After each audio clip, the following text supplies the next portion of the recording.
오늘 말씀의 제목은 왜 은혜인가? 여러분, 그리스도인들이요 가장 좋아하고 또 가장 많이 사용하는 단어 중에 하나가 바로 은혜입니다. 그래서 우리가 예배를 마치고 가면 은혜 받으셨어요. 오늘 은혜 받았습니다. 오늘 찬양의 은혜를 받았고요. 기도의 은혜를 받았고요. 말씀의 은혜를 받았고요. 섬김의 은혜를 받았고요. 이런 이야기들을 많이 합니다. 성경에도 이 은혜라는 단어가 287회나 기록되었다고 합니다. 여러분, 보통 일반적으로 은혜라는 것은요, 어떤 누군가에 의해서 베풀어 주신 혜택을 받는 겁니다. 그래서 우리가 이 은혜는 기독교인들만 쓰는 용어가 아니고요, 우리가 부모님의 은혜도 있죠.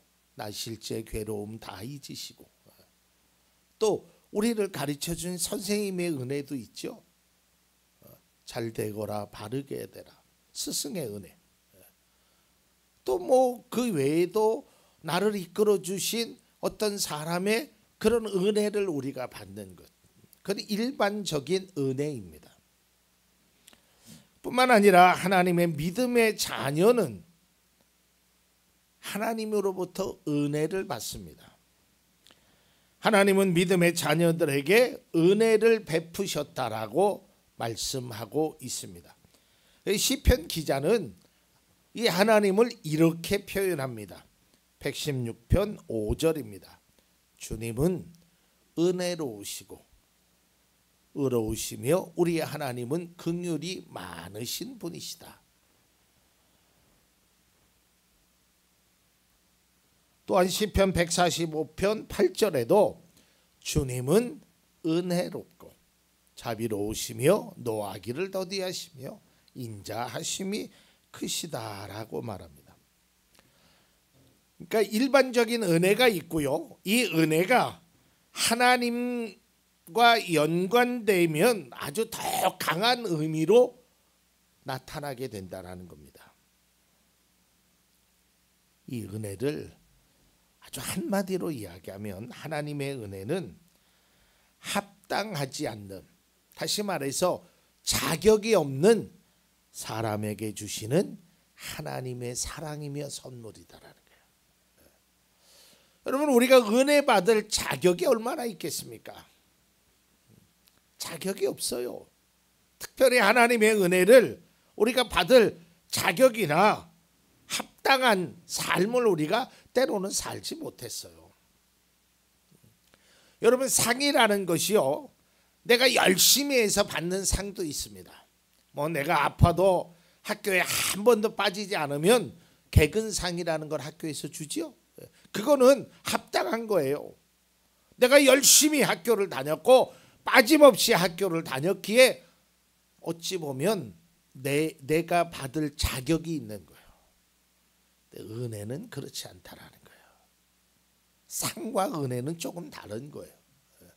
은혜는 내가 받을 수 있는 어떤 자격이 있어서가 아니라 하나님이, 부모님이, 선생님이 주시는 거예요.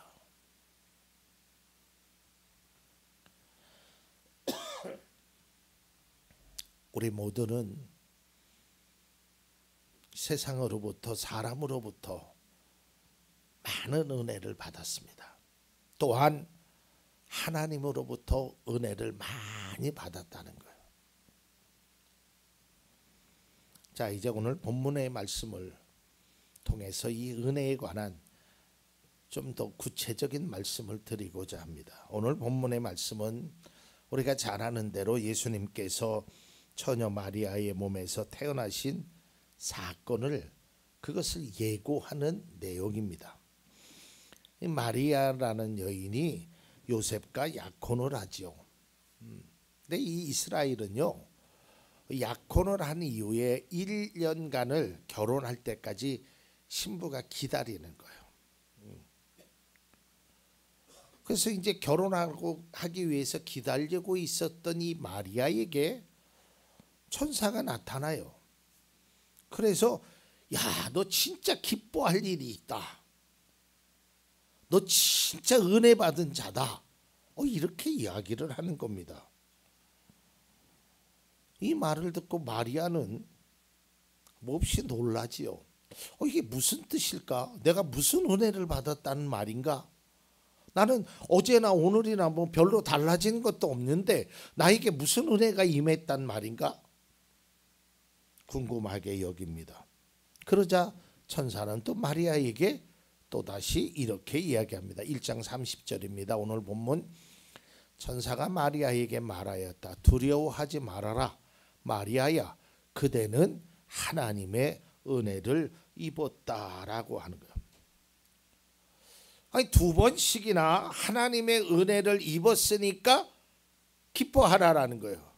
근데 여러분, 마리아의 입장에서 바라보면 뭐지?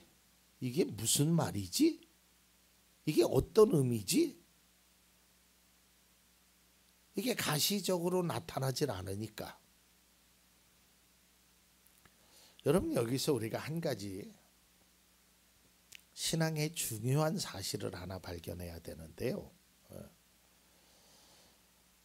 때로는 말씀을 통해서, 목회자를 통해서, 아니 뭐 믿음의 장로님이나 권사님을 통해서 믿음의 권면이 있을 수 있어요. 근데 뭐지? 뭐 하나님이 나에게 은혜를 주신다고 그러는데 이게 뭐 어떤 은혜인가? 이게 뭐 와닿질 않는 거예요. 그러니까 마리아도 마찬가지예요. 아니, 무슨 은혜를 주시겠다는 겁니까? 도대체 갑자기 나타나서 저에게 은혜를 주시겠다는데 그것이 무엇입니까? 이게 궁금했어요. 걱정도 됐어요. 그러자 천사가 그에게 이야기합니다. 본문 31절입니다. 보아라, 그대가 잉태하여 아들을 낳을 터이니 그의 이름을 예수라고 하여라. 이게 은혜라는 거예요. 기뻐해라. 네가 은혜 받을 건데 그 은혜가 뭐예요? 라고 궁금해하는 마리아를 향하여 네가 아이를 잉태할 것이다. 그리고 아들을 낳을 것이다. 여러분, 한번 생각해 보세요. 처녀예요. 남자랑 동침도 한 번도 안 하고 결혼을 기다리는 여인이에요. 그러니까 이 여인이 깜짝 놀라서, 아니, 나는 남자를 알지 못하는데 어떻게 이런 것이 있을 수 있습니까? 여러분, 사실요, 유대인들은 앞서도 얘기했지만 약혼하면 1년 동안 몸을 정결하게 지켜야 하거든요. 만일 여자가 이것을 어기면 간음죄로 처벌을 받게 되고 결혼을 파경을 해도, 파혼을 시켜도 아무런 법적으로 문제가 없습니다. 그러니까 당시의 상황에서는요, 처녀가 아이를 잉태한다라는 것은 이건 뭐 사회적으로 인정받을 수 없어요. 어떤 비난도 감수해야 해요. 이건 보통 난감한 일이 아닙니다. 그 말을 듣고 마리아는 두려웠어요. 아니, 어찌하여 나에게 아기가 생긴단 말입니까? 나는 아무리 생각해도 내가 술 먹고 실수한 적도 없는데, 남자 근처 간 적도 없는데 어떻게 나에게 아이가 생길 수 있습니까? 그러면서 더더욱 기가 막힌 것은, 아니, 처녀인 내가 아이를 잉태한다라는 것이 어떻게 은혜입니까? 제가 오늘 이 말씀을 드리려고 하는 것입니다. 마리아의 입장에서 보면 자신의 아이를 잉태했다라는 것이 믿을 수도 없지만 이것이 더욱이 하나님의 은혜라는 것을 받아들일 수 없어요. 우리가 생각하는 하나님의 은혜는 이런 것일 겁니다. 마리아에게 나타나서 마리아야, 너 몇 월 며칠 날 이제 요셉과 결혼하지? 요셉이 이번에 사업을 해가지고 큰 복을 받아가지고 대궐 같은 집에 너를 모시고 갈 거다. 이렇다면 은혜라고 받아들일 수 있겠죠. 그렇지 않겠어요? 네가 그 집에 가면 손에 물 하나 안 묻히고 살아갈 수 있을 정도로 부귀와 명 이런 것들이 다 준비되었다. 그러면 말하지 않아도 마리아는 하나님 은혜 감사합니다 이랬을 거예요. 그런데 분명히 하나님의 은혜라고는 말하는데, 아니 내가 아이를 가졌다고요? 그게 은혜라고요? 왜 은혜예요? 그것이 왜 나에게 은혜가 돼요? 라고 반문할 수 있습니다. 오늘 본문을 보면 천사 가브리엘이 마리아에게 2번이나 은혜를 받은 자라라고 얘기합니다. 28절과 30절에. 그러나 마리아는 이것이 왜 은혜인가 하는 생각이 들었겠죠. 저는 말씀을 묵상하면서 때로는 하나님이 주신 은혜에 대해서 신앙적으로 이해하지 못할 수가 있다는 거예요. 하나님은 분명히 은혜를 주신다 그랬는데 나는 은혜를 받은 기억이 별로 안 나요. 나에게는 은혜가 쏙 빠져버린 것 같아. 내가 받은 은혜를 생각해 보면 은혜는커녕 고통과 아픔과 시련과 고난만 있던 것으로 여겨진단 말이죠. 여러분, 그리스도인이라면 보통 누구나 하나님의 은혜를 받기를 원합니다. 아마 이 자리에 계신 분들 중에 하나님의 은혜를 거부하는 분은 아무도 없을 겁니다. 다 은혜를 받기를. 시편 86편 3절 말씀입니다. 내가 온종일 주님께 부르짖습니다. 주님 나에게 은혜를 베풀어 주십시오. 그러니까 우리 모두는 하나님 앞에 하나님의 은혜가 절대적으로 필요한 사람들이란 말이에요.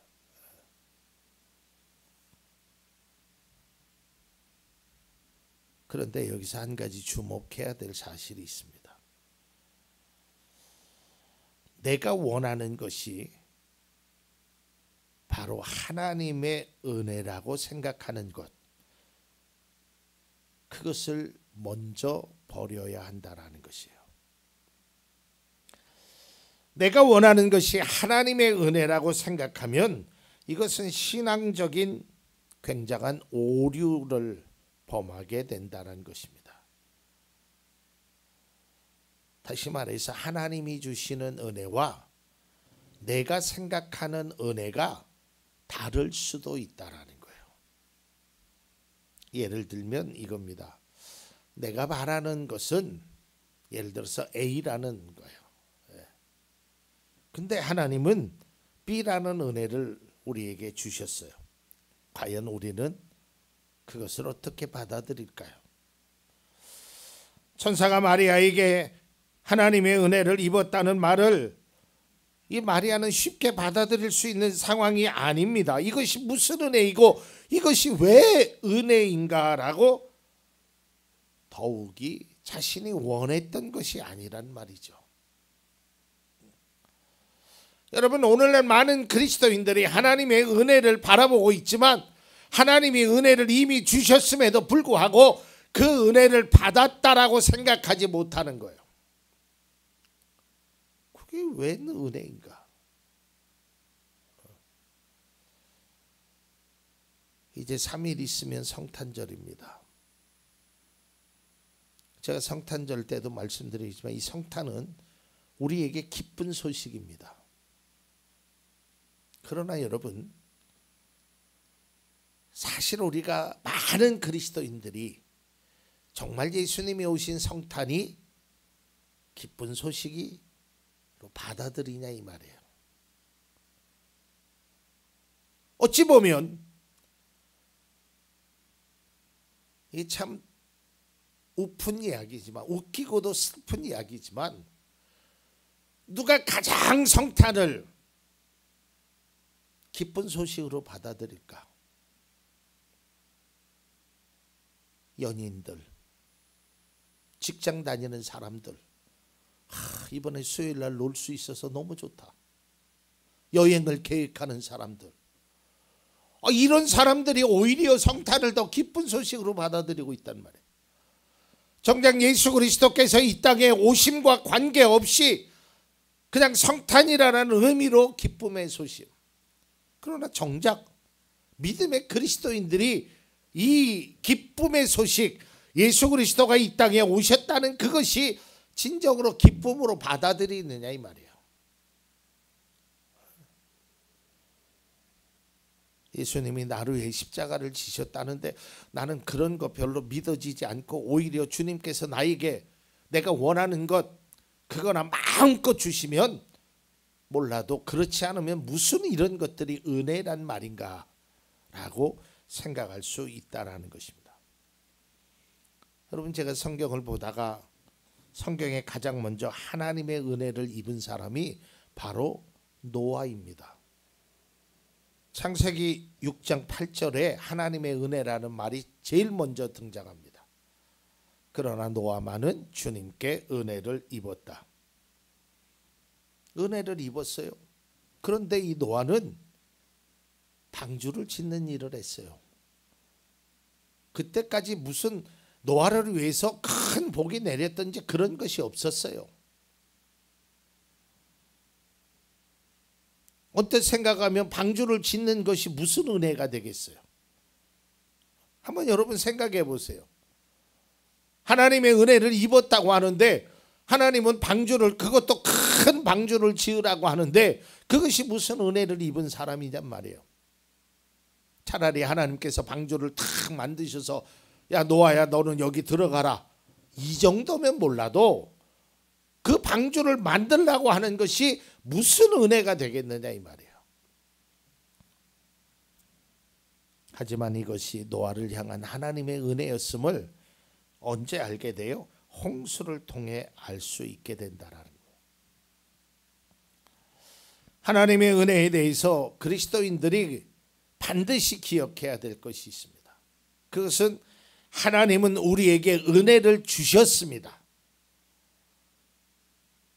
제가 장담하건대 여기 계신 모든 분들에게 하나님은 은혜를 분명히 주셨습니다. 그리고 또 주시기를 원하신다라는 것입니다. 성경 말씀을 좀 두 군데만 보겠습니다. 이사야서 30장 18절의 말씀. 그러나 주님께서는 너희에게 은혜를 베푸시려고 기다리시며 너희를 불쌍히 여기시려고 일어나신다.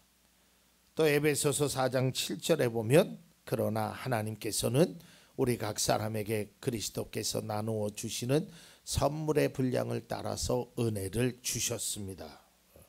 은혜를 주셨다는 거예요. 또 은혜 주시기를 기다리신다는 거예요.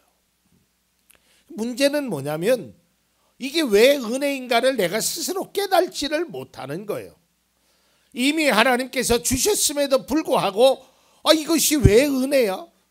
이게 은혜가 뭘 이래? 내가 원하는 것은 하나도 없는데 라고 하지만 여러분, 하나님은 나의 요구를 들어주시는 분이 아니에요. 나의 필요를 채워주시는 분이에요. 이걸 우리가 알아야 돼요. 그러니까 하나님께서는 분명히 나에게 은혜를 주셨다니까요. 이것을 깨닫지 못하고 이것을 감사하지 못하면 신앙생활을 할 수가 없어요. 받은 게 없다고 생각하니까. 하나님은 나에게 은혜를 안 주신다고 생각하니까 하나님과 점점 멀어지게 되는 거예요. 이미 많이 받았음에도 불구하고 그것이 왜 하나님의 은혜였는지를 모르고 살아간다는 거예요. 여러분, 성경 속에 이 은혜를 가장 많이 강조한 사람 중에 한 사람이 바로 사도 바울입니다. 사도 바울은요, 이 하나님의 은혜를 굉장히 많이 강조합니다. 그의 서신에는요, 하나님의 은혜가 없는 서신서는 하나도 없습니다. 어느 교회에다 편지를 쓰던 하나님의 은혜를 해요. 왜냐하면 그는 하나님의 은혜를 알았기 때문이에요. 고린도전서 15장 10절입니다. 그러나 나는 하나님의 은혜로 오늘의 내가 되었습니다. 나에게 베풀어 주신 하나님의 은혜는 헛되지 않았습니다. 나는 사도들 가운데 어느 누구보다도 더 열심히 일하였습니다. 그러나 이렇게 한 것은 내가 아니라 나와 함께 하신 하나님의 은혜입니다. 여러분, 여기에서 사도 바울이 받은 게 뭐예요? 감옥이었어요. 매질이었어요. 핍박이었어요. 고난이었어요. 부귀영화를 누렸나요? 사도 바울이 편안한 삶을 살았나요? 돈이 많았나요? 우리가 생각하는 그런 은혜가 아니었단 말이에요. 어제 한 통의 편지가 왔습니다. 제가 예전부터 이렇게 관계를 가졌던 교도소에 있는 한 친구로부터 편지가 왔습니다. 그는 시각장애인입니다. 그래서 자기가 글을 직접 못 쓰고 교도관들이 대신 써준 편지였는데요. 한 7장 정도의 내용의 편지였습니다. 오늘 제가 어제는 못 보고 오늘 아침에 잠깐 봤는데 깜짝 놀랐어요. 근데 거기에 그런 목사님, 제가 이제 우리 김영구 장로님이 가서 점자를 가르쳐 주거든요. 그 점자를 배워서 성경을 읽고 있습니다. 제가 점자를 알 수 있다는 것도 감사하고 또 목사님을 알고 참 좋은 교회를 안다는 게 너무 감사합니다. 그러면서 제가 성경을 읽다가 은혜되는 말씀이 있었습니다. 그 속에 편지의 내용에 은혜받은 말씀이 바로 고린도전서 15장 10절이에요. 나의 나된 것은 하나님의 은혜였습니다. 아니, 여러분 생각해 보세요. 그 친구는요, 제가 자세히는 모르지만 아주 젊은 친구예요. 나이가 한 30대. 근데 제가 알기로는 무기징역수예요. 무기징역. 교도소에서 나올 희망도 없는 친구예요. 그 친구가 하나님의 은혜를 이야기하는 거예요. 뭐가 좋겠어요? 우리처럼 따뜻한 방에 있기를 합니까? 마음대로 돌아다니기를 합니까? 먹고 싶은 거를 먹을 수가 있습니까? 그래도 자기가 그 속에서 하나님의 은혜를, 내가 지금 비록 교도소에 있지만 내가 하나님의 은혜를 깨달았습니다.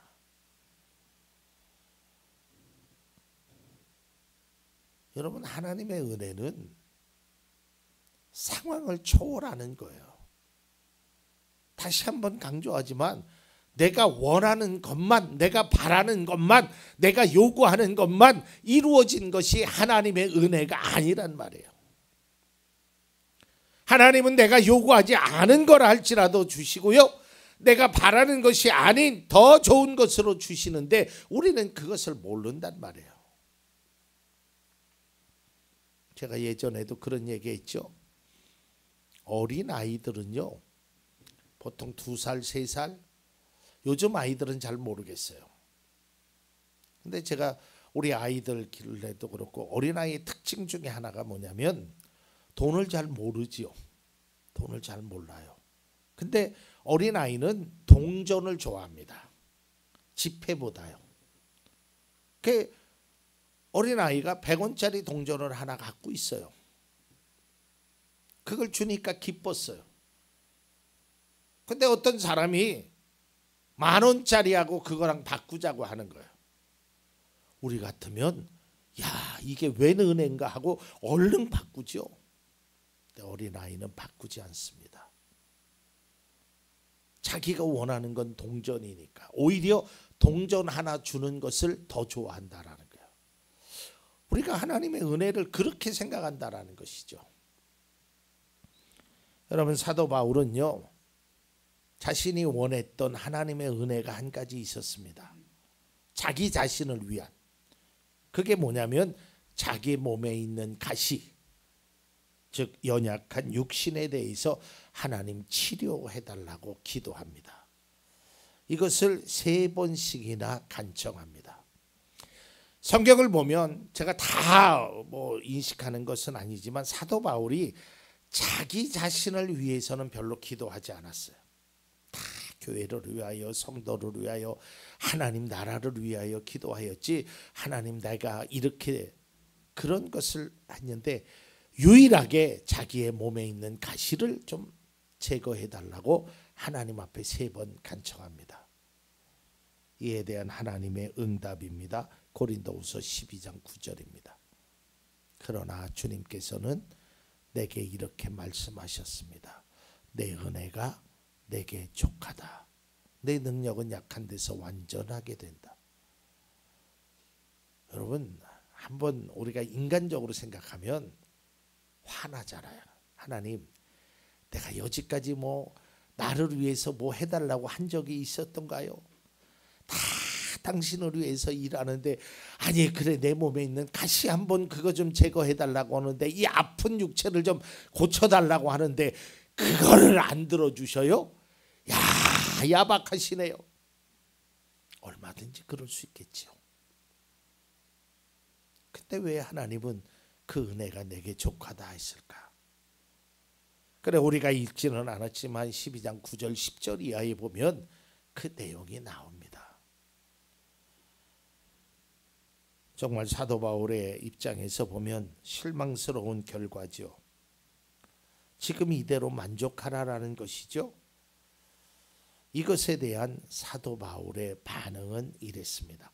12장 10절입니다. 그러므로 나는 그리스도를 위하여 병약함과 모욕과 궁핍과 박해와 곤란을 겪는 것을 기뻐합니다. 내가 약할 그때에 오히려 내가 강하기 때문입니다. 받아들였어요. 기쁘다는 거예요. 그 은혜가 내게 족하다는 것이 나를 향하신 하나님의 은혜라는 거예요. 비록 자기가 원하는 치료는 아니었지만 하나님의 뜻을 알기에 이것을 하나님의 은혜로 받아들였다는 거예요. 이제 말씀을 맺고자 합니다. 마리아는 자기가 아이를 잉태했다는 소식에 놀라움을 금치 못했지만 천사가 2번이나 전해준 은혜 받은 자유라는 말이 어떤 뜻인지 알 수 없었지만 계속된 천사의 말을 듣고 마리아는 이렇게 반응합니다. 1장 38절입니다. 마리아가 말하였다. 보십시오. 나는 주님의 여종입니다. 당신의 말씀대로 나에게 이루어지기를 바랍니다. 은혜를 받아들였다는 것이죠. 여러분, 때로는 분명 하나님이 은혜를 주신다고 했는데 어째서 나에게는 어려운 일만 있을까 하는 생각이 들 때도 있습니다. 그리고 하나님의 은혜를 주셨다고 하는데 이게 무슨 은혜인가? 왜 이게 은혜란 말인가 하는 의구심이 들 때도 있습니다. 평생 뒤돌아보면 좋은 것도 먹지 못하고 입지 못하고 쓰지 못하고 살았는데 이게 뭔 은혜인가라고 생각할 수 있습니다.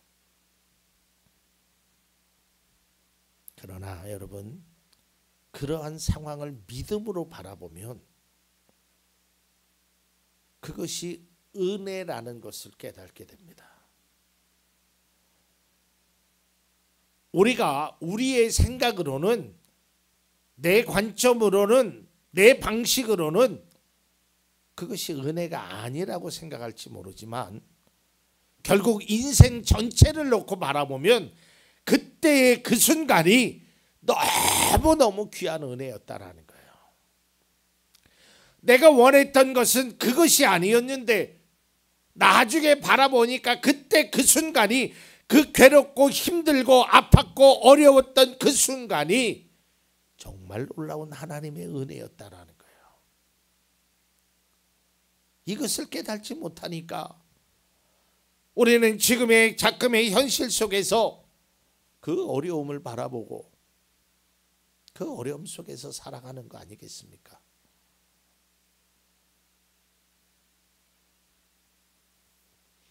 제가 몇 번씩이나 간증했죠. 2016년도죠. 제 기억으로. 그 여름에 청주에 큰 비가 와서 지하실에 우리 교회가 있을 때 물이 샜잖아요. 그게 주일날이었어요. 하필이면 예배 시간에 막 물이 들어오는 거예요. 우리 여기 막 집사님들이 막 우리 오영일 안수 집사님도 막 그 일을 했잖아요. 막 물동이 들고 예배 시간에. 그 목사가 그걸 바라보면서 얼마나 속상했는지. 아니 하나님 하필이면 왜 주일날. 근데 그게 은혜의 시작이었어요. 그것 때문에 우리가 2층으로 올라올 수 있게 됐다니까요. 우리는 그 당시에 그 상황을 바라보면 그것이 무슨 뜻인지는 잘 몰라요. 그러니까 우리는 그저 내가 바라봤던 것처럼 원망하고, 아 나는 왜 이렇게 힘들까? 내 목회는 왜 지하실에서 이럴까? 하필이면 주일날 비가 많이 왔을까? 아 우리 성도님들 왜 이렇게 힘들게 할까? 했지만 하나님의 계획하심은 그게 아니었다라는 거예요. 또 마찬가지예요. 지금 우리가 교회 이전을 위해서 우리가 기도합니다. 분명히 하나님께서 특별한 은혜를 통해서 역사하실 거예요. 제가 언젠가도 말씀드렸지만 2011년도에 제가 개척할 당시에 돈을 가지고, 그것도 500만 원 가지고 개척을 준비했는데 그게 안 됐어요. 그래서 그때 얼마나 실망했는지 몰라요. 그래서 내가 돈을 번 다음에 개척을 해야겠다. 근데 하나님의 계획하심은 따로 있었단 말이에요. 집에서 하자라는 그 기쁜 소식을 듣고 그때부터 시작했어요. 여러분 마찬가지입니다. 우리가 어떤 일을 행할 때 내 뜻대로 안 된다고 해서 너무 좌절하지 마세요. 하나님의 계획하심은, 하나님의 인도하심은 내가 원하는 것보다 훨씬 더 많다라는 거예요. 한 가지만 예화로 더 말씀드릴게요.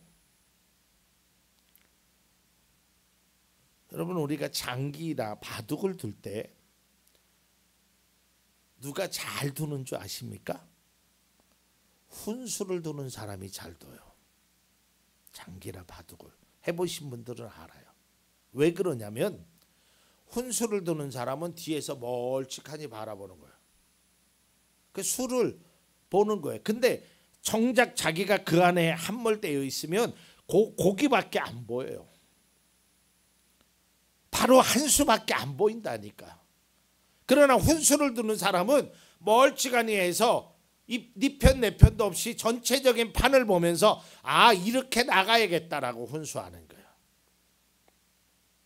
여러분 우리도 마찬가지예요. 너무 눈앞에 있는 것에 연연하지 마세요. 분명한 확신 하나만 갖고 있으면 돼요. 어떤 확신이요? 하나님은 나에게 은혜를 주신다. 그리고 내가 필요할 때 하나님의 은혜를 주실 것이다. 이것이 왜 은혜인가? 왜 이것이 이렇게 된단 말인가? 그런 실망하지 않으셔도 됩니다. 하나님께서 주시는 은혜는 분명 우리에게 필요한 것입니다. 지금은 알 수 없지만 나중에는 깨닫게 됩니다. 하나님의 은혜는 우리에게 꼭 있어야 하는 것을 주십니다. 이것을 믿는 것이 그리스도인의 믿음이고 성도의 신앙입니다.